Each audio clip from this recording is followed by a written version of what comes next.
Tadi saya telah menyampaikan kepada Anda definisi hipnosis menurut US Department of Education Human Services Division, yaitu penembusan faktor kritis dari pikiran sadar dan diterimanya suatu sugesti atau pemikiran tertentu oleh pikiran bawah sadar.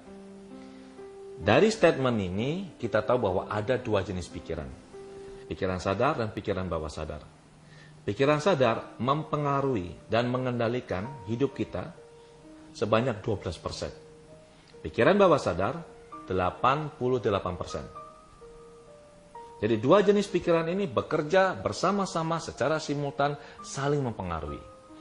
Kalau kita lihat presentasinya, hidup kita dikendalikan hampir 90% oleh pikiran bawah sadar kita. Sekarang untuk lebih memperjelas lagi, saya akan menggunakan analogi komputer untuk menjelaskan teori pikiran. Saat kita lahir hanya dengan satu jenis pikiran, yaitu pikiran bawah sadar. Pikiran bawah sadar ini sudah terbentuk sejak kita dalam kandungan. Jadi pikiran bawah sadar ini ibarat komputer, itu hard disknya, yang bisa kita isi dengan berbagai data dan program. Sejak usia 3 bulan dalam kandungan, seorang bayi, janin itu sudah bisa diprogram. Dan program itu masuk ke bawah sadar. Begitu bayi itu lahir, maka lingkungan akan melakukan programming terhadap pikirannya dia. Jadi saat kita lahir, kita hanya membawa satu pikiran, yaitu pikiran bawah sadar saja. Pikiran bawah sadar terdiri dari dua komponen. Yaitu pertama, yang disebut dengan modern memory area. Ini yang lebih sering dikenal sebagai subconscious oleh kebanyakan orang. Satu komponen lagi yaitu the unconscious mind, itu disebut juga primitive area. Nah, waktu kita lahir, daerah primitif ini, primitive area sudah berisi program yang diberikan oleh Tuhan, Sang Pencipta.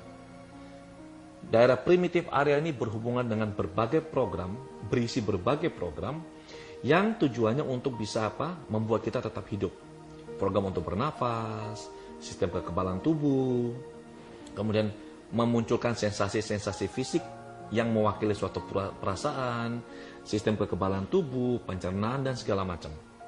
Jadi ini ada di primitive area. Sedangkan yang sering dikenal orang sebagai subconscious mind, yaitu modern memory area, ini waktu lahir itu blank, seperti hard disk komputer.